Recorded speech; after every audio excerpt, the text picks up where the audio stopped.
Hi everyone, welcome to F1 2026. Now believe it or not, just a few hours after the FIA released the regulations for 2026, someone's gone ahead and done the first representation of the cars in the Assetto Corsa, which as always blows your mind when it comes to the sim racing community and how quickly they turn things that are often just ideas into something you can use in the game. And this is from Ben at the High Society, and I'll link the Discord in the description below. But the first thing to make note of, this is not a physics-based mod.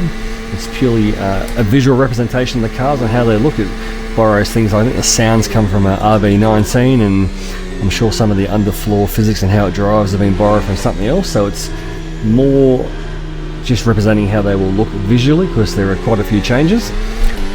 Most notably, of course, over the years, FIA have realised that these cars have gotten too big and too heavy and too long and too wide, and the racing's been detrimentally affected, to the point where they are trying to get a little bit smaller, a bit more nimble. Because if you watch anything from the early 2000s, the biggest thing that you notice is how agile and how they dart around on the screen. They look quick, even though they're multiple seconds a lap slower than the current cars. They look faster because they're lighter.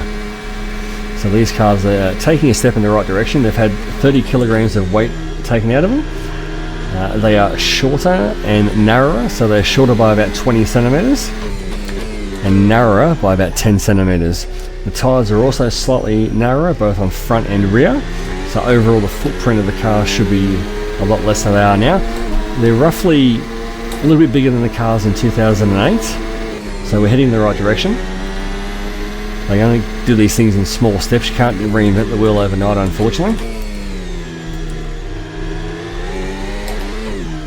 So it all adds up to going in the right direction, as I said, from the FIA now. In terms of the engine, they're trying to get more of a 50-50 split between the power unit and the internal combustion system, and it's going to run on biofuels as well. So you look at someone like Sebastian Vettel. He's got a couple of old retro cars, and he's got one of Senna's old cars and Nigel Mansell Williams.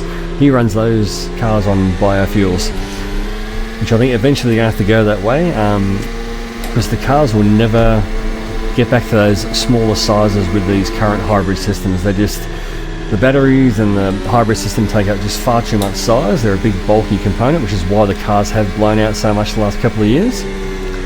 There's already talk now for the 2030 engine regulations in 4 years' time, and they might go back to a naturally aspirated engine using biofuel. So Sebastian Vettel's shown that it can work with those old cars. They have that same sound that everyone loves, but they're healthier to the environment, which is what all modern companies want to hear. Because the thing with motor racing is it's all about the visceral feel, that the sound of the cars. I remember going to my first V8 Supercars race in the Gold Coast when I was 18, and the biggest thing I took away from that was not how they looked or how fast they were, is how they sounded and how they made the wall shake. The big concrete blocks up the Gold Coast were rocking and rolling when the cars came down the main straight. Same with F1. F1 should blow your head off.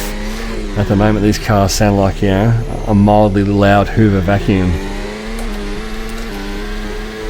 So they get the cars smaller like they are, go back to normally aspirated engine, they'll be smaller again, hopefully in 2030 if they go that way. But the engine manufacturers may have something to say about that, because they obviously want to have some sort of marry up between what they sell on the road and what happens in a race car. The other big thing, external change for these cars, is DRS is gone, but it's they still have what's called active aero. So the front and the rear wing can both move.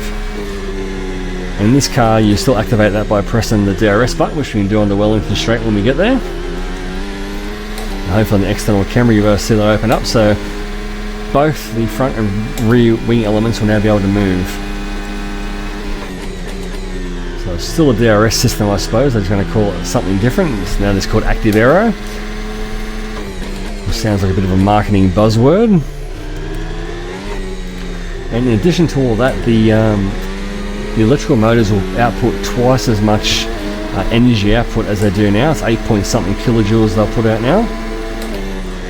They also will be able to employ a IndyCar style push to pass button. So when they're within 1 second of the car in front, they will basically get a manual override boost button, which is also supposed to help with overtaking. So that's very much like the old KERS system they had on the old V8 cars when they first introduced that system of getting the energy wasted from the braking, putting it back into the engine as a boost button. So that's a good move. I do like that flexibility for the drivers to be able to use a boost button where they can.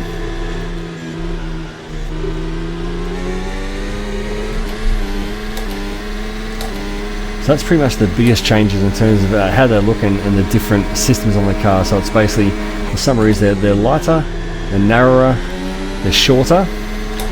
We've got active aero, front and rear, and the new push to pass button or manual override button, whatever they want to call it. So that's the biggest takeaways from the new regulations. Definitely a step in the right direction, that is for sure. I think they need to go a little bit further down the track in terms of getting the car smaller again, getting it back to those sort of 90 size cars. I don't think we'll ever be able to go back to the size of the cars from the late 80s, early 90s, just because of the way the modern engines are and the size of the fuel tanks they need to run for the Grand Prix. That will never happen. You can certainly get back to those 2000 era sort of car sizes. So check this mod out from the guys at the High Society. Fantastic effort just to get it into the game. Good fun as always. Thanks for watching and take care.